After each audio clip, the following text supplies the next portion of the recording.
Welcome, everybody. I want to thank you again for joining us for our monthly AuthorConnect Chat. Welcome to our November AuthorConnect Chat. Can't believe it's already November, but so grateful that you're all here. I am your host, Carlin Hickson. I have the pleasure and honor of working with authors, publishers, agents, speakers bureaus, publicists, marketers, editors, sales reps, and other incredible industry partners here at BookPal, where we believe books have the power to ignite continuous learning and growth.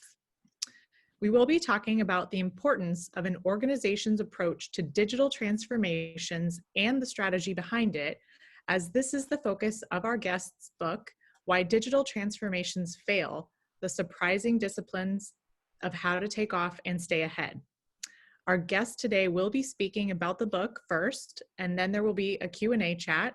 So please do feel free to jump in with questions below in the chat box or in the Q&A section. As with every AuthorConnect chat, please be sure to stay on until the end, because 3 lucky winners will be receiving a free signed copy of Why Digital Transformations Fail.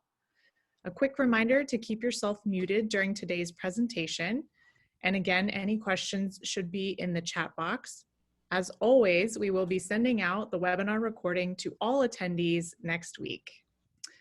Our guest today is a globally recognized expert and thought leader in global business services and digital technology. He ran Procter Gamble's famed multi-billion-dollar GBS and IT operations in every region across the world during a 27-year career there. Tony was named on Computerworld's premier 100 IT professionals list in 2013. He is currently the president of Transformant, a consulting organization that advises over 20 Fortune 100 companies around the world in digital transformation and global business services.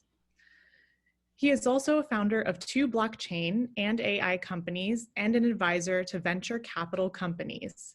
His book, Why Digital Transformations Fail, was released globally in July 2019 and ranked #1 on Amazon's new releases for organizational change. Forbes contributor Michelle Greenwald called it the best business book that you've yet to read. Please join me today in welcoming our esteemed guest, Tony Saldanha. Well, thank you very much, Carlin. Can you hear me okay? Yes. Yes. I was just going to start off by saying, oh yeah, no, I believe this is November. I believe this is November of 2020. I haven't had much sleep over the last couple of nights watching election results. So yes, no, we're here. You're right. It's been a long year. It has been a very, very long year. It's been 10 years of 2020 already. But hey, thank you very much. I'm absolutely delighted and honored to be a guest here. I've been looking forward to this, as you know, Carlin. I really do enjoy working with BookPal, and you guys are, probably, one of those book organizations that's just a jewel. I keep telling all of my author friends, hey, this is the organization you need to be working with. So I really appreciate it. Thank you. But I believe we have about 15 minutes or so for me to do some prepared remarks, and we'll go to Q&A then. Is that right? Perfect. Yes. Sounds great. Okay. So what I'm going to try and do, if technology works with me, is to try and pull up a small presentation that I prepared, which, of course, this being 2020, is hidden somewhere. There we go. Awesome. So is this coming up? Yes, it says you have started sharing your screen with us. Okay, very, very good. Okay, so what I thought I would do is, give our listeners a little bit of context on my journey and why I think digital transformations do fail. And by the way, the answer to that is actually in the subtitle, which is it is the surprising lack of discipline when it comes to digital transformation. So here's a little bit of a teaser to just kind of get started. I came across this article in 2020 on the world's tiniest computer. And what you see in the picture there is actually not a blimp, it's not a drone, it's actually a grain of rice and the world's tiniest computer, set beside it. So this was essentially the work that was done by the University of Michigan about 4 years ago now, almost 5 years ago, on the world's smallest computer. The world's smallest computer was about 1 millimeter in dimensions. So the small little thing you see there is 1 millimeter. Now, I actually had the privilege of working with the next version of this. So the competitor to this was actually created by IBM. And that actually superseded this as the world's tiniest computer.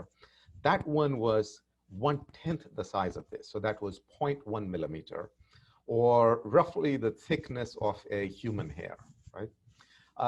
Now, that by itself is pretty amazing, but there's more to it. One is that that was not an Internet of Things device, right? It was a fully fledged computer with input processing and output. And what is even more surprising was that it had the complete computing capacity of an IBM XT or 80 from the 1990s. Now, this dates me, but I still remember working on those, right? And if you thought that's amazing, the punchline there is that the intended price point for this was 2 cents per device, okay? Now think of a world where computers are that small and that inexpensive. As an organization, whether you work for Procter Gamble like I did, or any manufacturing or services business, you could probably now throw a few of these into every bottle of shampoo or every diaper that you produce, right? And that gives you an idea of just how capable, not just the product could become, because now you could actually do computing on the product, but the ability to track everything from supply chain to where in a landfill this ends up, to what consumers are doing and thinking about this. That is the way the industry is changing. And again, this is not vaporware. This is based on some of our own experiences. Just to back up a little bit, Colin, thank you for the introduction. The thing I did want to emphasize in my own talk here is I feel extremely lucky and very privileged because I was in large company IT organizations, very lucky to almost grow up with the industry. So I remember setting up the first ever offshore shared services center in the Philippines in 1993, and then also being associated with the big outsourcing wave of the IT industry. So in 2003, I led the outsourcing of 2/3 of Procter & Gamble's IT and back offices shared services to HP. And that was a 10-year, $8 billion deal, and that kind of triggered the whole industry. So what some of that gives me, I guess, other than gray hair, is context to see what is happening in this industry. And what is happening is that the world around us is not just changing dramatically, but what's changing is how pervasive the use of digital is everywhere. So not just in terms of developed countries. I'm now talking about blockchain technology. Don't worry about the technology, but technology being used in developing countries for things like selling rooftop generated solar energy in small little huts in Africa or India. This is, just like local rural people, right? Or the ability to do microfinancing, or finally attacking middleman-based corruption in many of these countries between the government subsidies or, any other compensation and the local poor farmer or whatever it is, right? That's what's happening. Robots, which is again just another form of computing, they cost only about $500 today. That price will drop to $100. And think about the ability to have these robots work in farms. I'm not talking about medical robots. I'm talking about farm workers potentially having competition, as you actually have people replaced by robots in fields. Or think in terms of news agencies, you know, the one-line, two-line updates that you get on sports and finance on Yahoo News, 90% of that's actually already today being generated by robots. Or think in terms of high-end work, such as judges in small claims courts. You know, in China and Latvia, artificial intelligence actually takes this on, not humans. Now, all of this is recognized, obviously, as you could imagine, by by Wall Street, because market capitalization, which is the value of companies, 5 of the top 10 companies in the world, even a couple of years ago, were technology companies. And by the way, that didn't include Amazon or Alibaba, which are really, you know, tech companies in, you know, sheep's clothing, so to speak, right? And by the way, 8 years ago, if you looked at that same list, only one of them was there, Microsoft. So somewhere in the last 8 years, you know, Wall Street has recognized that tech is eating the whole world, right? And by the way, you know, just to kind of give you a little more, supply chain planning, which is the planning of everything from production to go to market, is shrinking so that fashion retailer Zara can actually go from designing clothing to actually having that cloth, I mean, the clothing available to buy in retail stock. I had the privilege of essentially visiting fast fashion, which is their competition in Japan, and they now have that down to like 10 days. So think from design to actually being able to go to your neighborhood store and buy this. Chinese cell phone manufacturer Xiaomi essentially has new batches. I'm not talking about software, but entirely new batches of phones generated every new week. Manufacturing, we all know, you know, about half the jobs in transportation, retail, so on and so forth, can be done by robots. And by the way, this is not just corporate jobs, because if you have apps that can look at your face and tell if you're lying, you know, imagine what that does to society, right? Now, all of this, and I threw a lot of examples just to kind of get, you know, the blood flowing, if you will. Yeah. Now, all of this kind of came crashing down on me when I had a somewhat ironic problem at Procter Gamble, because I had the privilege of running what was considered by many people to be best in class IT as well as shared services. Shared services is nothing but, you know, corporate internal processes, whether it's accounting or finance or IT or, you know, supply chain planning or sales planning, you know, all of that done in a back office. So I had the privilege of running that, and that was considered to be best in class. But, you know, anytime somebody says that, you know, that's an invitation to be irrelevant just in a couple of years if you sit on your laurels. So I went out and talked to 100 different organizations, CEOs of large companies, startups, so on and so forth. And what you see on your screen is essentially an email exchange between myself and the CEO of a small company. And it's a very boring email exchange, because I tried to get in touch with AJ Brustine, who is the CEO of this company, and he and I go back and forth on email on when to schedule this. So I say, you know, I'm out next week, AJ. AJ says, fine, you know, copying Amy, who I assumed was his admin, you know, she'll schedule it. And then Amy comes out at the end and says, hey, here are all of the dates. And this is very relatable, except for one small thing. If you clicked bottom left on Amy's digital signature, X.AI, X.AI is a robot. So look at the email. There's nothing in the English that could tell you that this is a robot. Perfectly done in context, because when I say I'm out next week on April 10th, none of the dates generated conflicted with the time I was out. And then look at the year, 2015. So 5 years ago, in a startup, you had the job of scheduling of an admin assistant being done by a robot. So for those of us who think, hey, yeah, this is all Elon Musk and futuristic, the reality is that no. Real competition for large companies, or even medium, today don't come from other large companies. They come from companies like this. Companies who know that technology is not a panacea. Technology cannot do everything. Don't think of technology as, you know, a platform or artificial intelligence. Think in terms of what I call use cases.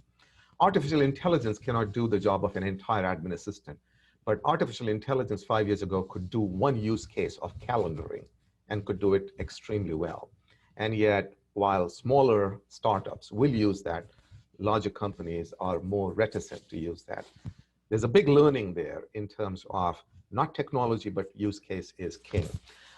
And all of that's only going to get accelerated because the chart you see, and you're probably familiar with this, is called Moore's Law, which says computing doubles in price performance, so the amount of capability you get for the same price every 18 months. The amazing thing about that, though, is that by 2023, we're at the point where you can actually walk out and buy the computing capacity of an entire human brain for $1,000.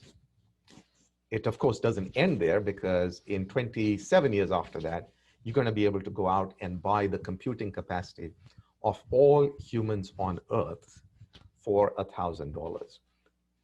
With a lot of the advising that I do for Fortune 100 boards and CXOs, the number one question I keep getting asked is, if we have to make organization choices between buying $1,000 computers and hiring people, what should be our strategy? Right? And that's where it all comes down to the change that you see around us.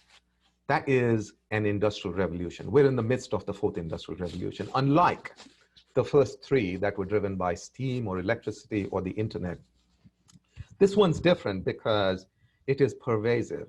It is eating every other technology. It's eating manufacturing technology, the Internet of Things, many of the examples I gave you.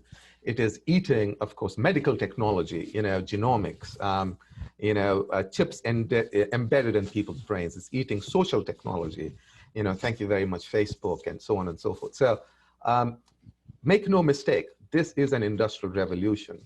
And when people talk about transformation, finally getting to the point of why do digital transformations fail? It fails because people mistake technology with industrial revolution.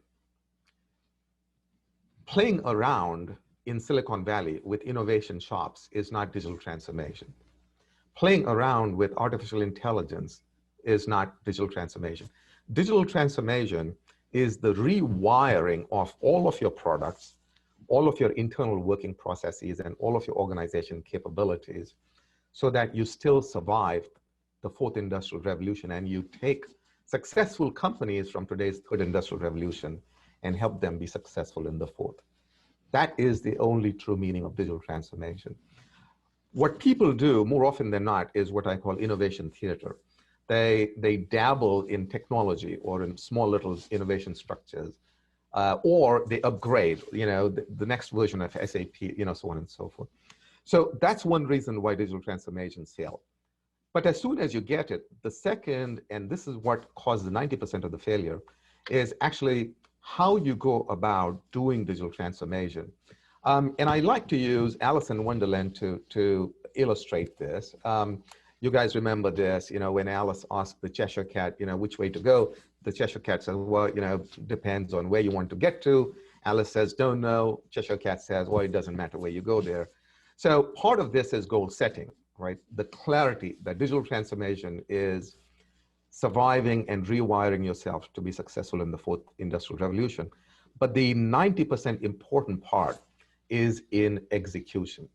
And this is really in the book, what I've done is I've tried to bring in my own interests from the airline industry, the checklist methodology that's been used to improve the reliability of airline operations, which is being reapplied in the medical field to reduce medical error, and apply that to the 70% failure rates of digital transformation and get it down to checklists on, in execution, where are all of the failures. Before I come to this chart, I want to explain what I mean by that.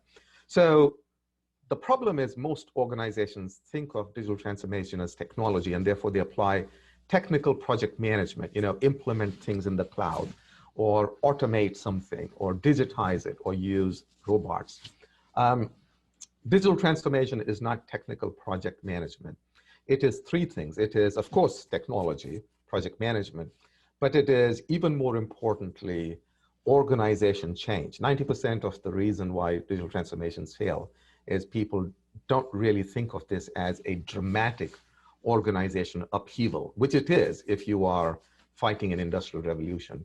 And then the third part is they apply project management methodologies, which are all designed to take a project and make it successful. That's fine, but you also, in addition, for certain breakthrough technology, need to apply the framework of venture capitalists, which is I have 10 ideas, I'm going to, or 10 companies, 10 startups, 9 of them may fail, but the 10th one is disruptive and it is going to be incredibly successful and pay for everything, right? You have to stitch together all of these 3 execution methodologies for you to be successful in your digital transformation. After, of course, being very clear on what digital transformation is. So what this stage model does is, firstly, it helps you recognize what do you mean when you talk about digital transformation. So are you stage 1, which is you're just digitally automating stuff, like sales technology or, video conferencing, Zoom instead of personal meetings. By the way, all of that is stage 1 transformation. Stage 5 transformation, when you jump to the other end, is when digital technology becomes the living DNA of your entire organization. You become like a Netflix, where your goal is not just to beat competition, but to beat yourself. You reinvent your business models. Netflix has reinvented and disrupted itself at least 3 times, maybe 4 in the last 20 years, from mail and DVDs to streaming content to original content to now international models, right? Now, in order to do that, you evolve. You go stage 2, which is parts of the organization may actually do dramatic change, but it's all siloed. Then you go to stage 3, where there is a CEO level driven change, which is we will be a digital company, but it is still all partially synchronized. You go to stage 4, when finally, everything starts to fall into place and you change your business model and you're successful, except for one thing, you're successful without the organization's DNA, without the organization itself being reinvented, and that's what happens in stage 5. So that's really what the book lays out, the entire roadmap. That brings us very nicely to today's session. So hopefully that gives you a little bit of context on, why I got into this, what this is all about, and potentially some ideas on how to be successful. So with that, let's turn myself back to you, Carlin. Yes. Oh, thank you so much. I can't tell you how much I enjoyed your book. I listened to it on audiobook, and having, realizing that I am not super technologically savvy or literate, I learned a lot. And I'm assuming, over the past year from when your book came out, that you've heard a lot of feedback from a lot of different people. And I'm sure, though you talk about a lot of, making sure that the leadership and the board are digitally literate, it's really important, I think, for so many different levels of the organization to be digitally literate and understanding, like you said, that digital transformation is not just technical project management, but rather an organizational change. I have twofold first question. One, I guess, how did you kind of get into this part of, I know you've had a very long career at Procter & Gamble, but did you start in this area? And 2, what is the biggest challenge that you see facing companies who kind of have to start at square one? So on the personal side, that is actually a good question, because if you asked me when I was going to school what I wanted to be, you probably have gotten the answer of, well, maybe a mechanical engineer. And then I worked an internship in a truck factory for a couple of months, and then realized, this was going to be hard work, dirty, and, a lot of stuff. It's like, oh no, I'd rather work in an office behind a computer. So, but even then, I thought I'd get into marketing and finance. In fact, coming out of engineering school, that's what I did, marketing and finance. And my roommate did all of my IT assignments. But when I really started to go into the job market, I had a little bit of insight, and this was, now about 35 years, which is many of the companies that were coming to recruit that year were technology companies, IT companies. So there was something obviously happening. And I decided to take a risk, and if a company was willing to take me to learn. And through the Procter & Gamble journey, of course, I've gotten to learn more and more of it. But the more I've learned, the more I've realized that, this is not about technology. At the end of the day, this is all about change management, how you change organizations, how you change people. And so a lot of the work that I've done and learned is all about, how do you bring things to life? Yes, I know technology, I can do technology, but the fun part is, how do you actually make it happen. And that's really what led me to thinking about this entire thing. Now, on the book itself, it's actually another interesting anecdote. So I used to write when I was in college, magazine articles, all that kind of stuff. I always thought I wanted to write something. And so my retirement plan was to actually write a fiction book. And then when I talked to a few authors, they said, "Oh, that's very nice for you, Tony. Why don't you stay in your own swim lane?" So I said, "Okay, fine. Let me write about technology then." Honestly, building on my experience, that's what brought this. Now, your second question on what's the biggest challenge for organizations? The biggest challenge for organizations is, quite honestly, inertia. And by the way, I don't mean inertia as in the leadership don't want to do things. It is the fact that the reward systems of most successful companies, this is the Clay Christensen dilemma, innovator's dilemma, which is you're very good at your current business model. You're doing extremely well, right? So it's very hard for you to make a case to the organization that you need to change, right? What that means is, even when leaders get it, we want to drive digital transformation, they go to their organization, but their reward systems are all about, continuous improvement, not breakthrough innovation. It is all about, hey, make sure that you're not rocking the boat. Make sure you're giving me 10% type ideas, not a, 10x type ideas, right? So what we need to do is approach this with the mindset of that strategy works when you don't have an industrial revolution. During normal times, you can do continuous improvement and you can use your reward systems, your people, your technology, and still be successful. However, during industrial revolutions, let's take the second industrial revolution, no amount of continuous improvement on the horse carriage would take you to an internal combustion engine of a car, right? So in addition to doing continuous improvement, in parallel, you have to do breakthrough. And so leaders have to figure out, how are they going to bring this to life to their organizations? How do they drive this change? Looking at people, processes, systems, as well as competition with a totally different lens. Fascinating. Yeah. So there has to be a lot of different elements that are taken into consideration as they make that strategy. So I know you have the 5 stages of the process, and obviously the goal, I think, for most companies, if not, is certainly change makers, like you mentioned, Netflix is kind of a living DNA type stage 5 organization. I guess what I'm just curious what industries you see really need to start thinking like that if they haven't already started thinking like that. Otherwise, they're going to become, obsolete in their 10, 20 years. Yeah. So the reality is that, the number one message I give people is that it doesn't matter which industry you are in. You have to think in terms of not whether to do it, but, how soon you can start. Because when you have, I was giving the example of judges in Latvia and China. Some of their jobs are going, in small claims courts to AI.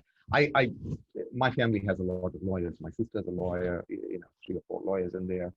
And, when I read that thing, I went running to her and saying, hey, your job is toast. We're going to figure out how to get rid of you guys lawyers. So, that's it. Family go. But the reality is, yes, of course, legal profession is not going to get overturned by artificial intelligence, except use cases within the legal profession can get, changed right now today. Right? So my answer to your question is, there are some leading industries. So, obviously, our own industry, publishing, media, it's already there. Right? Anything that's related to content, entertainment, already there. Retail, the retail apocalypse is already there. Right? The emerging ones are finance and pharmaceuticals. The manufacturing industry is somewhere in there as well, which unfortunately covers, a large part of most economies in the world.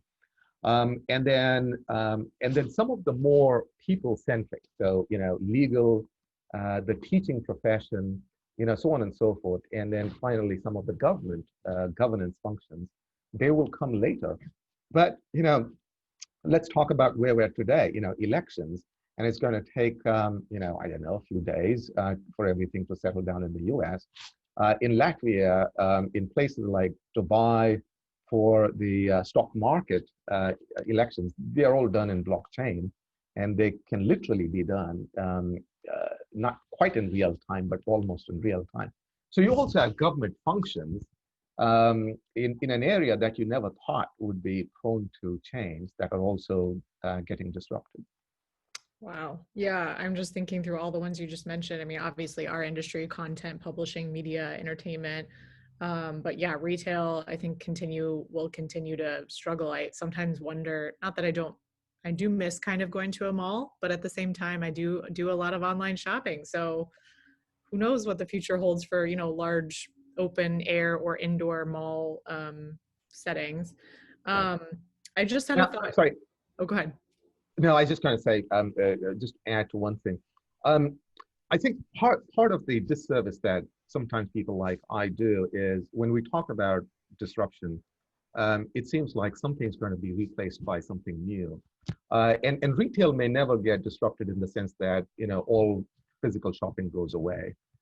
It's more likely to be complemented. And some of the best examples is you now have, I think is it Carvana, where you basically Yeah. have rotating lifts of cars, and you can say, okay, I want that particular model. Now, that's never probably going to get rid of physical car dealerships, or even online car shopping. But I think all of these complement each other over time. Yeah, absolutely. That's a good point. So I'm glad that we don't think fully that retail locations physically will go away completely. Um, I just am thinking back to your example with Kodak, for example, and how successful they were. I believe it was in the 70s, 80s, possibly, but okay, 70s, and how they saw the digital camera coming, but they felt like they had plenty of time. But then you talk about that exponential factor. How can companies, I mean, I guess what's your advice when if and when you've seen this happen? I'm sure it's happened, but um, for when they do recognize where and how they need to pivot, but they just wait too long? I mean, is it something that comes up a lot when in your consulting with different boards and leadership? It does. It does. That is honestly the question for companies and boards. And by the way, it's also a question that we as individuals that want to continually upgrade our skills, we need to talk about as well, right? Because it applies all the way from CEOs, I think, to every individual in the world. But just to kind of stay with companies and boards, the question is not whether, but when and how should I get started? So some of the tips and tricks that I give people are, first and foremost, recognize that we're in an industrial revolution, and in industrial revolution, typical MBA strategies are you run your operations and then you do continuous improvement don't work. You need a third leg. And that third leg is, and also try to start disrupting pieces of your business today, right now. And it doesn't matter if you're in the legal industry and disruption is 15 years out, you have to have a third leg because you are already in the fourth industrial revolution. So that's one, and of course, if you're in a burning platform type industry publishing, that third leg better be, a large part of your strategy. Otherwise, you're already in trouble. So that's one framework to kind of think about how to do this. The second is, think honestly of this not as technology, but business model and organization change. Digital transformation shows up eventually, very, very simplistic. It will show up as completely new business model. So, instead of selling cars in dealership, you sell them also online, and you sell them in, elevator lift, type of displays. That's a change in business model. The second is that it shows up in terms of smart products. So, instead of regular cars, you have smart cars, right? Or, at P&G, instead of regular toothbrushes, mechanical, you now have smart toothbrushes that tell you if you miss a spot, right? So think in terms of smart products. And then the third is think in terms of internal business operations. So instead of doing something, mechanically, travel and expense reports, create expense reports, Excel, send them to some offshore location for them to check it. Get rid of the entire process as Google and others do, which is you use the data from credit cards and others, and you tell the employee, you make the expense report for the employee and just get rid of all of the back-end processing, right? So your internal business operations can be dramatically changed as well. So eventually all of this needs to show up in those three manners. But the starting point for company leaders is make sure you have that third leg of the strategy.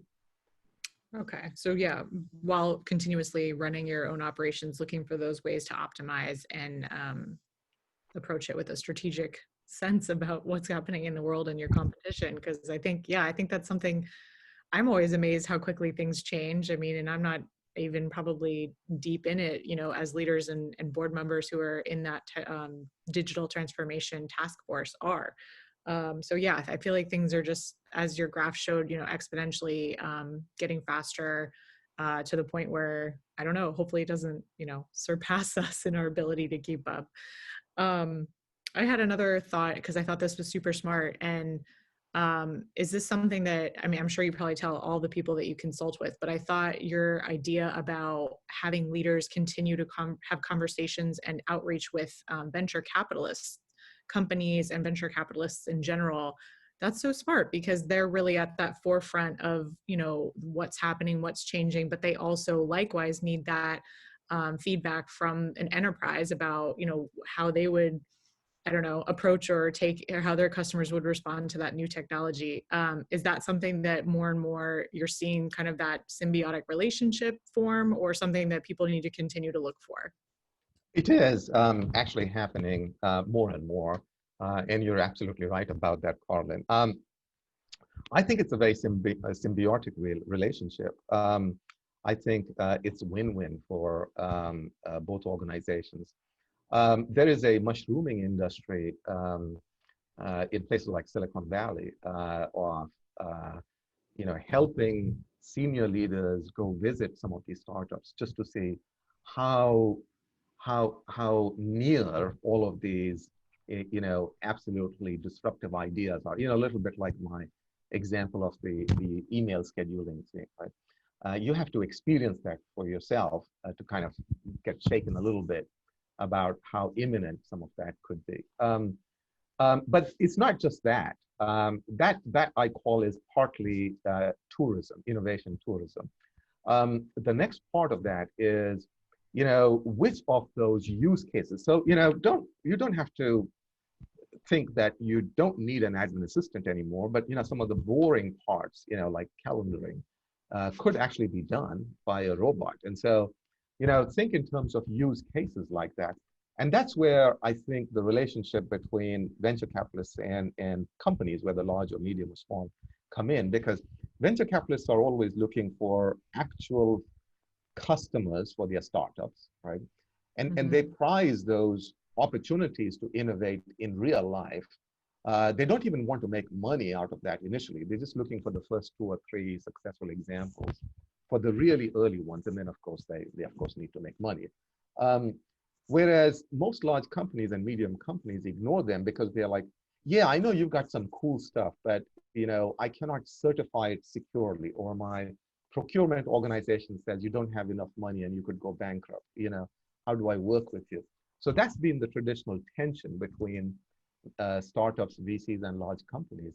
And I think what large companies and CEOs are recognizing more and more is that, it's actually mutually beneficial. So maybe you need to bring in third-party organizations, some of these IT companies, to help take the startup ideas and make them big. And so instead of relying on the startup to roll out your product to 50 countries in the world, maybe an IBM can help you do that, by taking that product.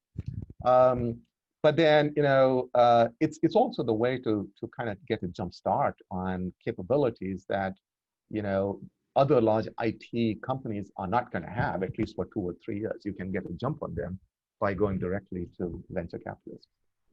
Absolutely. So kind of that kind of early trend before it kind of becomes a trend industry-wide. I guess I wanted to kind of end on a question of just making it a little bit more open-ended for you. Has there been anything since the publication of your book that has surprised you with people reading it and giving you feedback, or has there been anything just over the course of your career that is something that really stuck with you or would surprise people? I guess I just wanted to leave it open-ended for you. Well, thank you. Actually, first off, just the journey of writing the book and what happened after the release date has been such a learning experience and a rewarding experience. Unlike some of your guests, I guess I'm not a professional writer. So I didn't quite know what I was getting into. Obviously I thought, you get it written and, somebody picks it up and then you're done. It's like, no, that's when the work starts. So, True. and by the way, even if you've written it, you probably, if you have a really, really, really good publisher like I did with Steve Persanti at Barrett Kohler, he made me actually rewrite about half of it, which I gladly did because that's contributed to, I think, largely driven a lot of the good things that have happened to the book. But then, the outreach, maybe even at some point in time, I had hired 3 public relations agencies to help promote the book in different parts of the world. I invested a lot of time, including traveling in different parts of the world. But the biggest thing, surprise has been, when I wrote this, I was like, how many ITCIO, global business services people are there in the world anyway? And how many would be interested in large company stuff? But I think what I've been surprised by is the reactions I've gotten from, like a small city government leader in India, or a small startup person in the Philippines, or a large business group in Brazil, somehow or the other picking up the book, or now one of the 6 translations of the book that are out there, and then emailing me saying, hey, would love to chat with you. I have this situation. What do you think? And it's been rewarding in itself. I mean, I like those conversations. I like the connectivity. It's been incredibly fun for me. I'm so glad. Yeah, I'm so happy that we met about, I guess, close to a year and a half ago. It was in the summer at the Barrett Kohler author marketing workshop, which was fantastic. And your publisher does do a phenomenal job. So it is just such a pleasure to be connected. I hope everyone does take time to either look into purchasing a copy for yourself if you're not one of our 3 winners, which I will announce shortly. Or if you're interested in 25 plus copies for your organization or team, please do feel free to reach out to me. My email is Carlyn, Karlyn, @bookpal.com. And we do have 3 winners today who are going to win signed copies. They are Jacqueline P., Joy S., and Stephanie G. So Hey. Congratulations to all of you. It's such a phenomenal resource. We will be chatting next month in December with Ken Rusk, author of Blue Collar Cash. So be sure to check out our page and sign up for that. And we will be sending a recording of today's chat to everyone. I know a couple of people had asked. So Tony, we just want to thank you again for your time. We are so grateful and just wish you continued success. Oh, thank you so much. It's always a pleasure working or dealing with you, Colin. But this was exceptionally nice. Thank you. Thank you so much. All right, until next time, everyone. Bye-bye.